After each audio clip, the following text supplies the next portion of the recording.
وعلما نافعا لا ينسى وتوفيقا دائما وصحة ويقينا وعافية. اللهم اشف مرضانا، اللهم ارحم موتانا، آمين يا رب العالمين. Alhamdulillah, kaum muslimin rahimani wa rahimakumullah. Kita lanjutkan pengajian kitab Al-Jum'ah karya Syekh Al-Muhaddits Imam Ghazali Al-Jawi rahimahullah ta'ala. Dan kita sudah sampai pada hadis yang ke-18. Qala al-muallif rahimahullah ta'ala wa nafa'ana bihi bi ulumihi fid dharain amin. An Abi Hurairah, dari Abu Hurairah radhiyallahu anhu qala qala Rasulullah sallallahu alaihi wasallam, wassitu, tengah-tengahilah al-imam, imam, wasuddu, dan tutuplah al-khalala, celah. Hadis diriwayatkan oleh Abu Dawud. Qala al-Albani, berkata Syekh Albani, dhaifun, hadis ini dhaif. Lakin akan tetapi asy-syatra tsaniyah, bagian yang kedua, minhu, dari hadis ini, sahihun, sahih. Ini boleh dibaca lakin asy-syatra tsaniyah atau lakin asy-syatra tsaniyah. Kaum muslimin rahimani wa rahimakumullah. Hadis ini membicarakan dua hal. Yang pertama, bagaimana posisi imam, bagaimana posisi makmum terhadap imam. Imam berada di tengah masjid. Nah, posisi makmum bagaimana?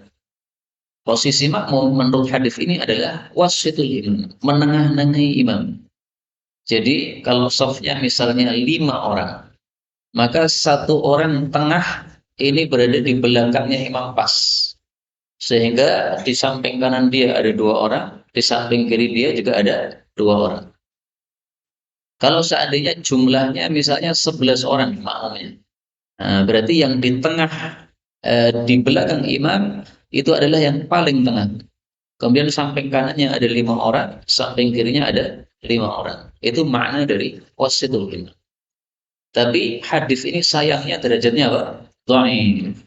Nah, karena hadisnya dhaif, maka tidak bisa dijadikan sebagai hujjah. Karena itu fikih yang saya pakai adalah karena hadis ini dhaif, tidak bisa dijadikan sebagai hujjah, maka tidak perlu menurut saya untuk dibagi. Ini karena yang kiri misalnya ada 4 orang, yang kanan ada 6 orang. Nah, nggak usah kita suruh ini yang panjenengan pindah sana geser. Kenapa? Hadisnya apa? Dhaif. Jadi kaidah kita adalah hadis dhaif tidak bisa dijadikan sebagai dasar hukum. Andaikan hadis ini sahih, maka termasuk sunnah Nabi untuk kita atur begitu. Di sana 4, di sini 6. Nah, berarti geser saja. Pas kan? 5-5. Tetapi meskipun hadis ini dhaif, ada satu makna dari hadis ini yang disepakati ulama. Apa maksudnya? Yaitu ketika kita memulai shaf sebagai makmum. Imam di tengah. Shaf pertama penuh. Kemudian kita mulai shaf kedua. Dari mana? Apakah dari tengah ataukah dari pinggir selatan ataukah dari pinggir utara? Nah, di sini jelas kita memulainya dari apa? Tengah. Tetapi memulainya dari tengah itu tidak perlu hadis ini karena hadisnya dhaif. Terus pakai apa dalilnya? Dalilnya adalah amalul muslimina khalafan wa salafan. Itu adalah amalnya kaum muslimin sejak dulu kala sampai turun-temurun diwarisi oleh umat Islam sampai sekarang. Di masjid manapun, di Indonesia maupun di luar Indonesia, antum pasti lihat orang memulai shaf dari apa? Tengah. Nah, maka hal itu tidak perlu dalil hadis ini. Tapi cukup ijma' atau kesepakatan seluruh kaum muslimin bahwa memulainya itu dari tengah. Maka makna ini, yaitu memulai dari tengah, itu sahih, tetapi bukan berdasarkan hadis ini, tapi berdasarkan kesepakatan kaum muslimin. Adapun sebagian orang mulai dari pojok selatan, dari pojok utara, itu pasti bukan orang alim. Kalau panjenengan lihat ada orang mulai dari utara atau dari selatan, nah itu yakin pasti apa? Bukan orang alim, karena dia tidak mengamalkan sesuai dengan ijma kaum muslimin. Kemudian bagian kedua dari hadis ini adalah suddul khalal, tutuplah celah. Artinya ketika sholat jamaah ini antara kaki dengan kaki sebelahnya itu harus rapat, nempel. Kalau kaki kita dengan kaki sebelahnya ada renggang, nah inilah namanya khalal. Khalal itu adalah renggang yang sedikit, itu namanya khalal. Maka jari-jari kan ada renggangnya nih antara satu jari dengan jari yang lainnya. Di dalam wudu kita disunahkan untuk mengusap. Istilahnya apa ini? Yukhallil, nyelah-nyelai. Maka dari kata-kata khalil ini kita ambil pelajaran bahwa celah sedikit saja itu disuruh oleh Nabi untuk ditutup. Maka kita tidak setuju dengan perkataan sebagian ulama yang mengatakan apabila celah antara seseorang dengan sebelahnya dalam sholat jamaah itu tidak bisa dimasuki orang lain, tidak bisa apa? Dimasuki orang lain, itu sudah disebut rapat. Kita nggak cocok kayak gitu. Kenapa? Karena meskipun tidak bisa dimasuki oleh orang lain, bukankah itu halal? Bukankah itu celah? Sementara Nabi mengatakan, sudu, tutuplah. Nah, berarti harus rapat. Maka kalau kita sholat jamaah, hendaklah kaki kita nempel dengan kaki sebelah kita. Hendaklah pundak kita menempel dengan pundak sebelah kita. Itulah yang disebut sebagai sudu, menutup, yaitu pada bagian atas dan bagian bawah, bagian pundak dan bagian telapak kaki. Kalau kita sudah berusaha untuk mepet, ternyata orang sebelah kita belum paham, sehingga dia menjauh. Nah itu nggak usah dikejar, kan? Karena kalau kita mengejar, itu berarti sholat kita jadi rusak khusyuknya. Sementara rohnya sholat itu bukan rapatnya soft. Rohnya sholat adalah apa? Khusyuk. Dalilnya apa? Dalam Quran. Qad aflahal mu'minun alladzina hum fi salatihim khashi'un. Allah sebutkan khusyuk. Allah tidak sebutkan rapat. Sehingga yang lebih inti adalah khusyuknya. Jadi nggak usah dikejar-kejar. Dipepet jauh lagi, pepet lagi jauh lagi, malah disengaja pepet-pepet, nah itu malah nggak khusyuk kayak begitu. Udah kita pepetkan sekali, dia nggak mau, ya udah. Yang penting kita sudah berusaha untuk mengamalkan perintah Nabi menutup celah. Nah habis sholat selesai, bagus kalau kita menasehati. Ya akhi, mohon maaf, sholat jamaah harus rapat. Maka kalau saya tempelkan, antum jangan menjauh. Karena kalau antum menjauh, ini setannya bisa masuk. Saya yakin orang-orang itu karena nggak paham saja. Kalau mereka paham, siapa mau ditemani setan? Nggak ada orang mau ditemani setan. Sehingga pasti akan mau untuk apa? Ditempeli kalau tahu bahwa nempel ini menyebabkan setannya tidak masuk. Wallahu a'lam bishawab. 19 wa an Abi Mas'ud radhiyallahu anhu qala kana adalah Rasulullah sallallahu alaihi wasallam yang sahu mengusap manakibana pundak-pundak kami fi salati di dalam salat. Di dalam salat maksudnya sebelum salat. Wa yaqulu, beliau mengatakan istawu, luruskan, wala takhtalifu, jangan berselisih. Fatakhtalifa qulubukum, maka akan berselisih juga hati-hati kalian. Lihat ini hendaklah mendekat kepada saya atau mengiringi saya. Minkum, di antara kalian, ulul ahlam, orang-orang yang dewasa, wan nuha, dan orang-orang yang memiliki kecerdasan. Thumma, kemudian alladzina yalunahum, orang-orang yang setelah mereka, yaitu yang derajatnya di bawah itu. Thumma alladzina yalunahum, kemudian orang-orang yang setelah mereka, yaitu yang derajatnya di bawah itu lagi. Qala Abu Mas'ud, berkata Abu Mas'ud, fa antumul yauma, maka kalian wahai para tabi'in, al yauma, sekarang ini, asyaddu ikhtilafan, lebih dahsyat perselisihannya, yaitu dibandingkan para sahabat Nabi di masa Nabi Muhammad sallallahu alaihi wasallam. Kaum muslimin rahimani wa rahimakumullah, hadis ini membahas dua hal. Yang pertama, bahwa sholat jamaah harus istaw, harus lurus. Ini sabda Nabi kepada orang yang sholat jamaah. Maka kalau sholat jamaah sudah selesai, lurus tidak wajib lagi. Demikian juga rapat. Ya. Rapat itu ketika sholat jamaah. Kenapa? Karena Nabi bicaranya kepada orang yang sholat jamaah. Maka kalau imamnya sudah selesai assalamualaikum, kemudian masing-masing berdiri sendiri-sendiri, itu namanya sholat furoda, sholat sendiri, bukan sholat jamaah. Maka rapat sudah nggak apa? Nggak harus lagi. Tapi selama masih jamaah, harus rapat, harus lurus. Kalau tidak lurus gimana? Akibatnya takhtalifa qulubukum, hatinya berselisih. Dari sini ulama mengambil kesimpulan bahwasanya ikhtilaful abdan yufidu ikhtilafal qulub. Apabila zahirnya itu berselisih, maka batinnya ikut berselisih. Softnya tidak lurus, berarti kan zahirnya berselisih kan itu. Nah, kalau zahirnya berselisih, batinnya ikut-ikutan berselisih. Dan itulah rahasianya kenapa umat Islam itu disuruh sholat jemaah. Sholat jamaah itu mengumpulkan badan dengan badan. Badan kita nempel dengan badan orang lain. Nah, badan yang nempel, sering ketemu, ini menyebabkan apa? Hatinya juga nempel. Karena itu pengajian pagi hari, setiap hari di masjid, kemudian kumpul orang ngaji pagi di situ. Itu orang-orang yang setiap pagi ketemu, itu hatinya pasti terikat, terkait. Maka kalau ada di antara mereka yang mati, pasti merasakan, wah ini teman saya mati. Jadi orang yang paling sering kumpul dengan kita, itulah yang apa? Hatinya paling terikat sama kita.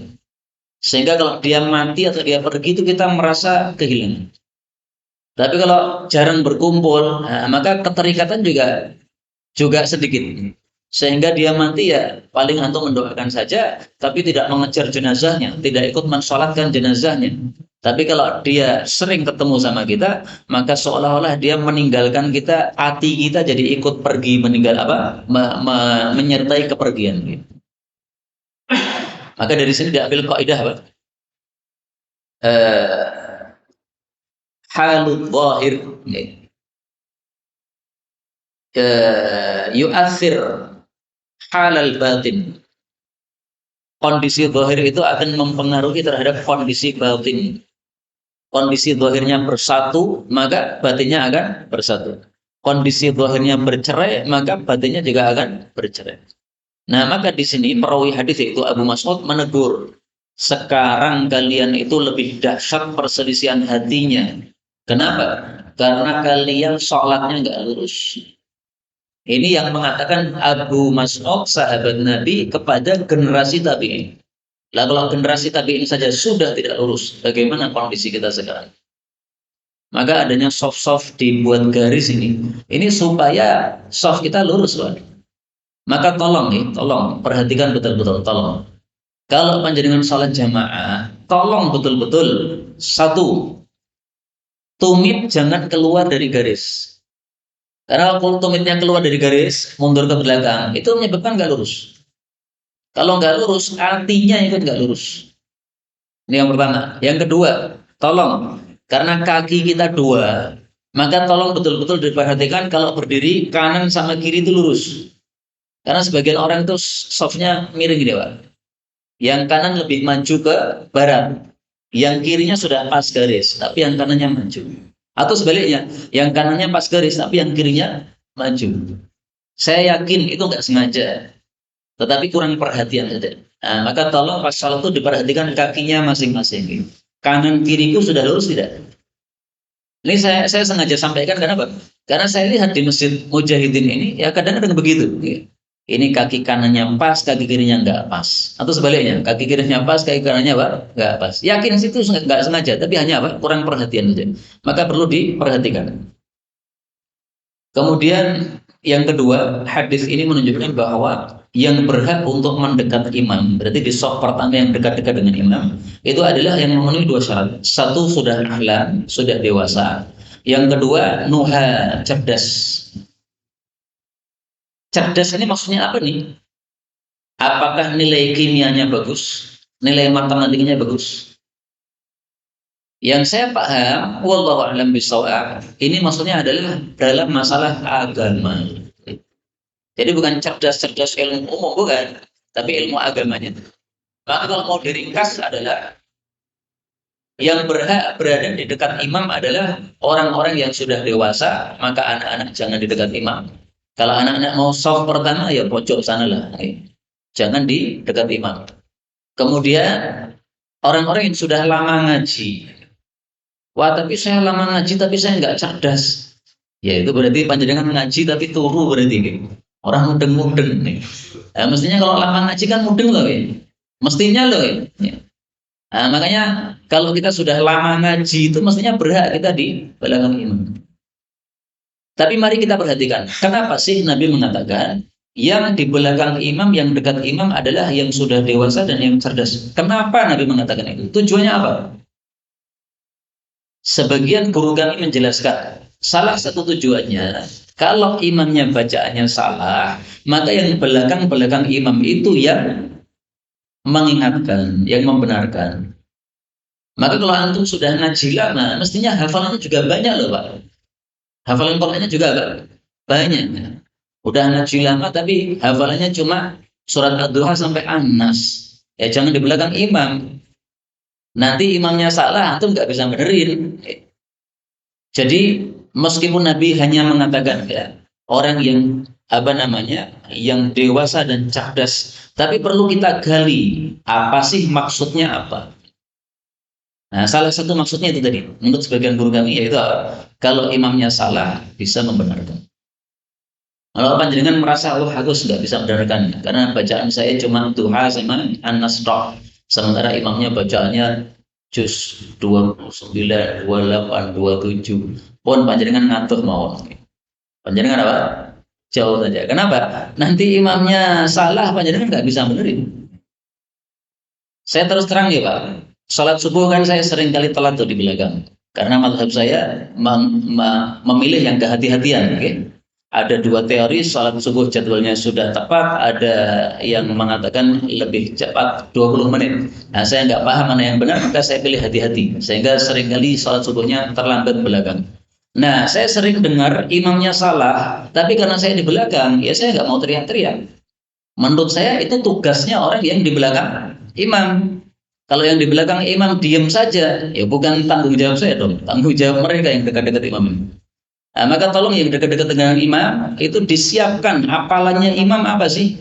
Kita kan bisa lihat kan ya, imam itu bacanya apa saja. Oh, bacanya juz 30, juz 29, juz 28. Nah, udah antum hafalkan juz-juz ini. Kita tahu imamnya biasanya surat apa sih? Ar-Rahman. Nah, antum baca Ar-Rahman. Ar-Rahman kan mudah tuh insya Allah. Mudah apa betul? Mudah lupa. Nah, mudah. Ar-Rahman mudah lupa. Begitu Pak. Bahkan Syekh Utsaimin pernah negur. Gara-gara apa? Syekh Utsaimin ngimami surat Az-Zilzal salah. Maka semua semasjid membenarkan. Maka karena semua semasjid membenarkan, beliau jadi nggak paham. Ini sing salah apa ini? Maka beliau nggak bisa meneruskan. Karena apa? Salahnya apa nggak tahu. Nah, selesai sholat, beliau kemudian menegur jamaah. Wahai jamaah, kalau imam salah, itu yang negur satu saja. Yang di belakang imam pas itu yang negur. Kalau yang di belakang imam juga pas lupa, nah baru sampingnya. Satu-satu aja, jangan semuanya. Kalau semuanya nggak akan dengar suaranya itu. Nah, maka menurut pemikiran Syekh Utsaimin rahimahullah ta'ala, yang benarkan kalau imam salah itu adalah yang soft pertama. Soft kedua, tiga, empat, diam aja dulu. Kenapa? Karena mengganggu. Nah, panjenengan semuanya benarkan, imamnya malah bingung, apa yang salah. Akhirnya dia apa? Diam. Ketika dia diam itu sebenarnya menunggu yang benar apa. Nah, habis itu semuanya benarkan lagi, suaranya bareng-bareng, nggak kedengar. Kalau panjenengan nggak percaya bahwa itu nggak kedengar, silakan jadi imam. Karena saya sering jadi imam, sehingga saya merasakan sendiri. Kalau yang benarkan banyak orang malah nggak paham, sing salah sing ini. Kemudian benarnya bagaimana, nggak jelas. Tapi kalau yang membenarkan satu orang, enak. Oh, berarti salah saya di sini. Dan kalau membenarkan imam yang keras, karena pernah saya tegur imam, tapi bacaan saya nggak keras, malah imamnya bingung. Karena telinga dia kan menghadapnya ke arah kanan sama kiri. Sementara kita di belakang, otomatis suara kita nggak langsung masuk, maka harus agak keras. Sampai kira-kira imamnya itu apa? Dengar. Wallahu a'lam bishawab. Apalagi hikmah kenapa Nabi menyuruh orang-orang dewasa dan orang yang cerdas untuk berada di belakang imam. Nah, hikmah yang lain selain supaya kalau ada kesalahan bisa membenarkan,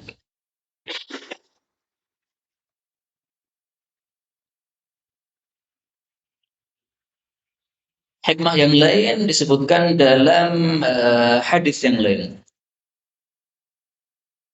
Karena adalah Nabi Shallallahu Alaihi Wasallam yuhibbu senang ayyaliyahul muhajirun wal ansar, supaya di dekat beliau itu adalah muhajirin dan ansar. Kenapa? Liya'khudhu anhu, supaya mereka mengambil dari Nabi, mengambil dari Nabi. Jadi hikmahnya adalah kalau Nabi membaca Quran, maka muhajirin ansor di dekat-dekat Nabi, mereka mengambil bacaan Quran Nabi. Oh, bacaannya begini-begini. Lama-lama mereka hafal. Karena mereka apa? Orang dewasa. Orang dewasa kan sudah perhatian. Kalau anak-anak kecil, mereka dibacakan apapun nggak perhatian, mereka nggak akan hafal. Kemudian mereka cerdas. Maka karena cerdas apa? Bisa menyerap apa yang dibaca oleh Nabi Muhammad SAW. Demikian juga kalau Nabi melakukan sesuatu, maka orang-orang muhajirin ansor ini, orang-orang cerdas ini, maka mereka bisa nyerap ilmunya Nabi. Oh, kalau sholat caranya begini. Sehingga Nabi wafat, mereka bisa menyampaikan ilmu yang sudah mereka serap tadi. Jadi hikmahnya minimal dua. Okay? Satu, kalau imam salah bisa kita benarkan, atau imam batal kita bisa ganti. Yang kedua, supaya ilmunya kiai yang imami itu adalah apa? Bisa diserap, atau bacaannya kiai tadi bisa diserap oleh yang di belakang. Tambah satu hadis lagi nih. Hadis 20. Wa an Anas bin Malik radhiyallahu anhu anin Nabi sallallahu alaihi wasallam qala: "Sawwu, luruskan sufufakum, saf-saf kalian. Fa inna, karena sesungguhnya taswiyatus sufufi, lurusnya saf, min iqamatis shalah, termasuk dari menegakkan salat." Hadis muttafaqun alaih. Kaum muslimin rahimani wa rahimakumullah. Hadis ini menjelaskan kalam Allah dalam Al-Qur'an. Allah mengatakan wa aqimus salata, dan tegakkanlah salat. Wa atuz zakah, dan bayarkanlah zakat. Warka'u ma'ar raki'in, rukuklah bersama orang-orang yang rukuk, maksudnya salat jamaah. Tegakkanlah salat. Apa maksudnya menegakkan salat? Maka Nabi jelaskan, termasuk menegakkan salat adalah taswiyatus sufuf, meluruskan shaf. Berarti meluruskan shaf hukumnya wajib atau sunnah? Wajib atau sunnah? Wajib. Karena menegakkan salat hukumnya wajib. Dan inilah fikih yang dipakai oleh guru-guru kita. Meskipun saya jujur, sebagian ulama berpendapat meluruskan shaf itu sunnah, tidak wajib. Kenapa? Karena dalam hadis yang lain kalimatnya bukan min iqamatis shalah, tapi apa? Min tamamis shalah. Jadi kesempurnaan. Min kesempurnaan tok. Kayak misalnya peci gitu. Peci itu kesempurnaan. Panjenengan ngajar tanpa peci boleh enggak? Boleh. Haram tidak? Enggak. Paling dibatin. Ustadznya lali nggo peci. Atau misalnya dibatin, ustadznya kurang rapi rambutnya, gitu aja. Tapi enggak wajib. Sehingga enggak berdosa kalau ngajar tanpa peci, enggak berdosa. Tetapi lebih sempurna. Maka demikian juga menyempurnakan shaf itu, meluruskan shaf itu termasuk kesempurnaan, berarti enggak wajib. Tapi saya memilih pendapat yang mengatakan wajib. Alasannya dua. Pertama, karena diperintahkan sawu, luruskan. Sementara hukum asal perintah menunjukkan wajib. Alasan yang kedua, di sini Nabi mengatakan meluruskan shaf termasuk menegakkan salat, padahal menegakkan salat diperintahkan oleh Allah dalam Quran, wa aqimus shalah, dan hukum asal perintah adalah juga wajib. Wallahu a'lam bishawab.